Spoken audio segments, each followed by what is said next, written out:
Zjarri në Fushlaj në pyjet e malit të Tërbunit në bashkinë Puk vijon të jetë në monitorim të vazhdueshëm nga strukturat përgjegjëse. Sipas institucionit të prefektit të Qarkut Shkodër, situata po monitorohet në kohë reale nga drejtuesi teknik i operacionit dhe strukturat e angazhuara në terren, në koordinimin e prefekturës në bashkëpunim me Agjencinë Kombëtare të Mbrojtjes Civile.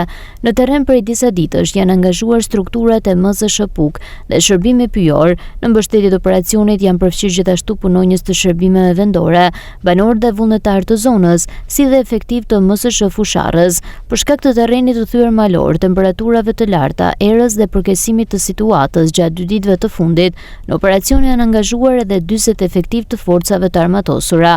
Ndërkohë në orët e para të mëngjesit të sotëm ka nisur edhe ndërhyrja nga ajri me 2 helikopter në koordinimin e prefekturës së Qarkut Shkodër dhe AKMC-s. Situata vijon të monitorohet në mënyrë të vazhdueshme, ndërsa strukturat përgjegjëse po punojnë për izolimin dhe shuarjen e plotë të zjarrit, duke angazhuar të gjitha kapacitetet operacionale në dispozicion.